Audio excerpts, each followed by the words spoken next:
In 1984, whole communities were embroiled in a conflict so intense that 20 years on, it's still personal. BBC Two relives the pumping adrenaline, the searing emotions, violence and hatred now. There's strong language in a journey through a deep and bitter dispute. The miners' strike.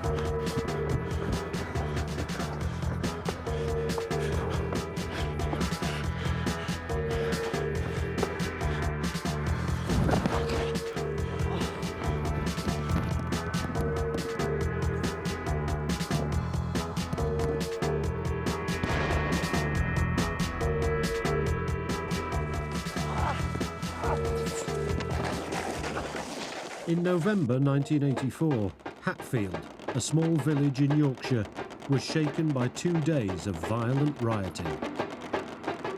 There were lots of police, horses up and down, vans up and down, a lot of bodies all running all over gardens, all up here and everything.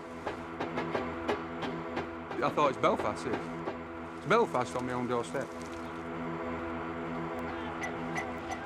Riot police fought street battles with striking miners. During miners' strike, as you're running along, you're waiting for any minute then for the baton just to swing back and hit your back at head. That's all you're waiting for, and you're just making that mad dash.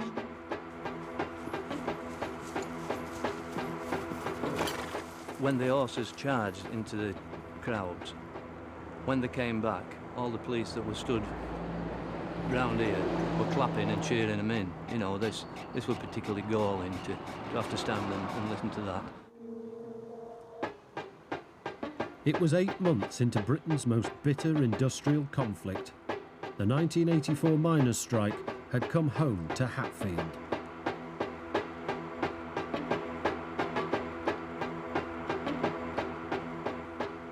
When you've got 10 and 11 police officers running up and down, charging about, and you've got 500 or 600 coppers chasing you around the village where you were brought up at, it's unreal.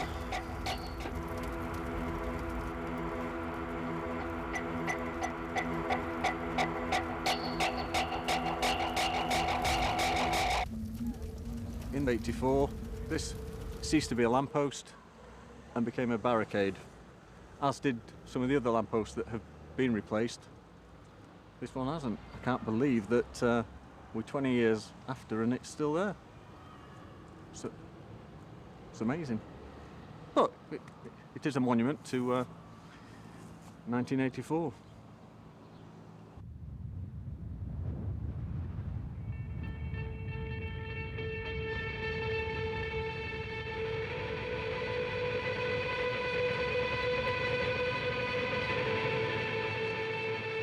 For young Hatfield miner Dave Nixon, the strike call coincided with a happy time, the birth of his son. I can remember the day that I went into where the wife was there, and in hospital, and I says, we're on strike. Now to her, she weren't politically aware, right? And she says, well, what does that mean? And to me it was, we're on strike. I remember him coming in. I think Matthew was about a day old, maybe a couple of days old, and just saying that the strike was definite and it had been announced that they were going to be on strike, and that it would probably last for a few months at the most. So it was going to be a long one, the longest one in history and that kind of thing. And I was like, oh my God, how are we going to manage new baby, 2-year-old daughter as well? And it was just an absolute nightmare, to be honest. It was panic. Left her in hospital, and straight away, right, 2 things. Firstborn, exhilarated because I've got a boy, and second one, we're on strike. The entire South Yorkshire coalfield is already at a standstill, with all 15 pits closed and 14,000 miners on strike. 2 more neighbouring In spring 1984, the Coal Board announced they wanted to close 20 pits they claimed were losing money. An angry miners' union called an all-out strike. They were confident of victory. Are the men here prepared to fight? There's no jobs around this area. There's only pits holding this area together. If this pit goes, it'll be like a plague all up valley. There's no jobs. There is no question in my mind that the miners can win this dispute. The one ingredient above all else that we need is unity. Unity. Unity. The Hatfield Main Colliery was a pro-strike stronghold. Dave Nixon and 4 other young Hatfield miners enthusiastically backed the union's cause. But within days, they were thrown into a bitter conflict with fellow miners.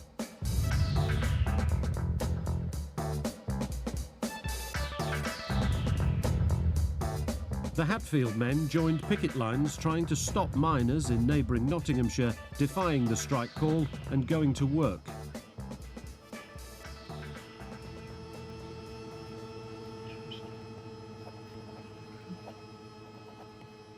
Mick Mulligan kept a diary of his days as a flying picket. 13th of March, 8 AM start for Allerton Colliery. Travel with 3 other lads. Just Hatfield and Arnthorpe collieries here tonight, about 250 in all.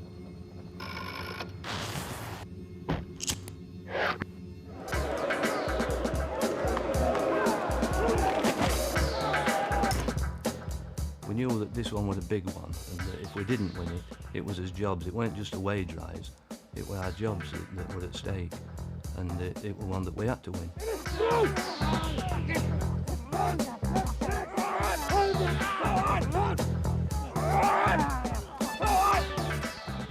You never go into a battle thinking you're going to lose. You never go into a strike thinking you're going to lose. You're going to succeed.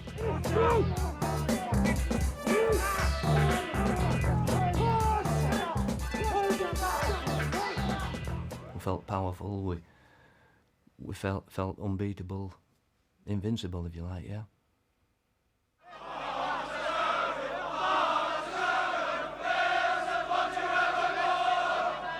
The pickets expected Nottingham's miners to join them, but most refused, and they had powerful backing. Is Mr. Scargill correct when he says that Mr. McGregor wants to cut the coal industry down to 100 pits and 100,000 men?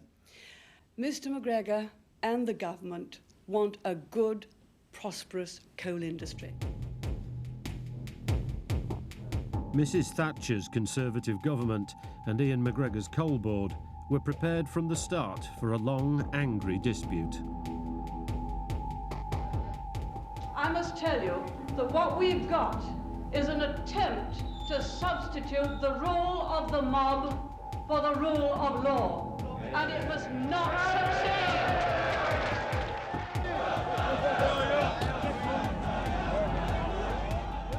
Tony Clement was Assistant Chief Constable in South Yorkshire. At the start of the strike, he called the Miners' Union HQ. We spoke to Peter Heathfield, who was the secretary of the NUM, and said, can we come and see you? We'll talk about picket numbers, that sort of thing. And he said no. He said this strike has got nothing to do with the police. We are going to run it our way, and as far as we're concerned, there's no cooperation. And that was it. From then on, we knew what to expect, and we planned accordingly. The force had done a first-rate job. We had the right vehicles, the right kit, flame-proof overalls, helmets, gauntlets, the proper boots, shields. We had and considerable training.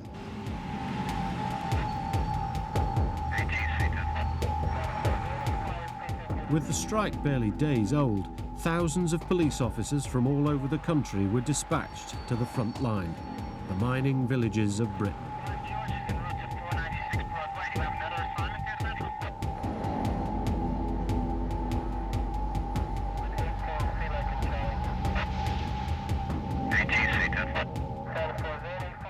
It was very, very military in the way it was run.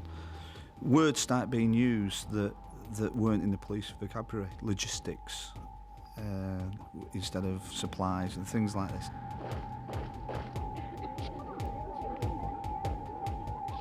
I did feel like I was part of an army, Mrs Thatcher's army, and that whatever happened, she was not going to let the miners win.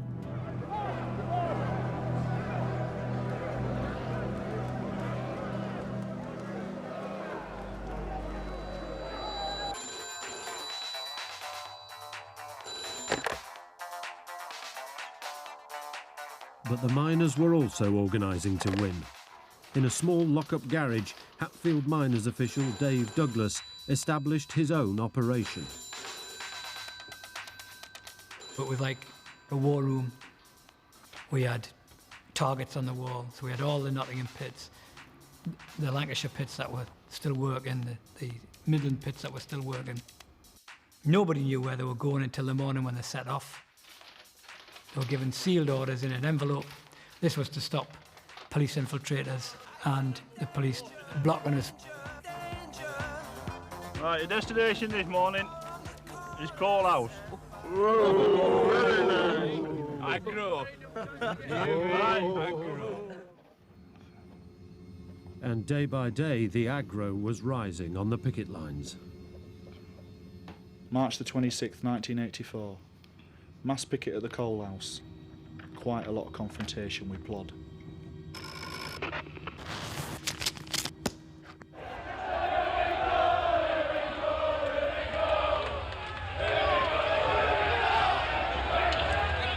Police officers would have a lot of respect for the fact that miners are fit and physically strong. And when you're on the picket lines and standing next to them, you could see that, you know, there was no wimps stood in this line.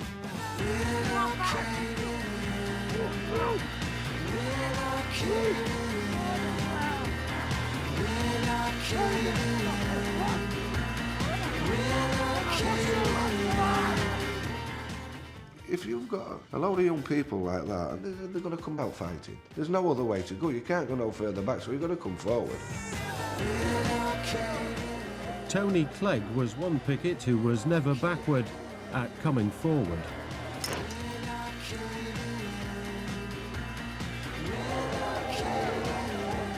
You're up front line, and you're getting squashed, and everybody's pushing and shoving and all, and it was scary, but not scary. It's pure excitement, it's adrenaline, it's why people go to Disneyland. It's frightening, but also you're thinking to yourself, this is what being a cop's about to some extent.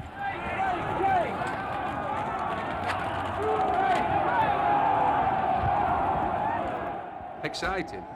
It was when you're getting chased. Yeah, it was exciting, all right, yeah.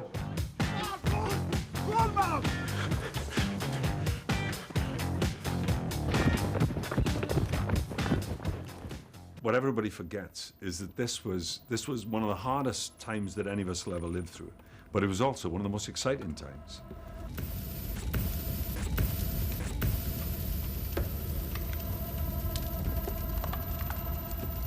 It was boys' own stuff, this, and they were all boys, you know. Back home, Brenda Nixon worried about the danger her husband Dave faced.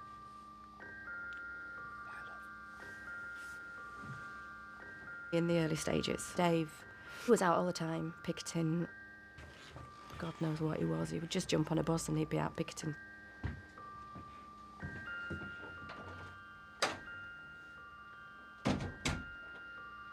You're wondering whether he's been hurt and arrested or killed. You just never knew. It was quite scary. It was like a war out there. He enjoyed the adrenaline rush about not knowing what was going to happen and the fact that actually anything goes during the picketing. You know, it was a case of fighting for what they believed in and this camaraderie and the boys together kind of thing. This is my time had come, and I'm going to take part in this. A winnable struggle for the mine workers. I suppose it's kind of like a gang of men together. But a big gang of men together. The more it goes on, and the more intense it gets, the more they band together and the more they group together and the more elaborate it all becomes and a bit more dangerous, I suppose, it all becomes. Looks familiar, doesn't it? I'm sure we're on the right track. In April 1984, the dangerous momentum of the strike was to catch up with one Hatfield miner. Tony Clegg travelled to Warwickshire on picket duty. How's that from yesterday? Bit of damage there, boys. Nothing. This is going to be long and this is going to be bloody, is this? It don't matter how long it's going to be. What do you mean? It don't matter how long it's going to be. You've got to stick it out, haven't you? As long as it takes. He confronted a working miner. Do you know what I mean? If you think you're going in there, you're wrong. What do you fucking think you're doing, you fucking sneaky bastard? If you fucking think you're going in there, you're wrong. Fuck off home. Go on. Fuck off home now. Sneaky fucking... Get the fucking son home. I believed it 110% in what I were doing.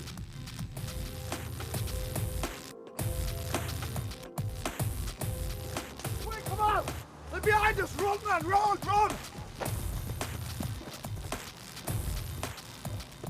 The police caught and charged Tony Clegg. Before the strike, he was a law-abiding citizen. Now, like hundreds of other miners, he had a criminal record. It would return to haunt him. Violent clashes between pickets and police were now commonplace. Passions were running high. If somebody just smacked you over the head with a truncheon one day, you often lose sight of the fact that what we're trying to do is actually win a coal mining strike, and what you want to do is smack the bastard with a chair leg the next day.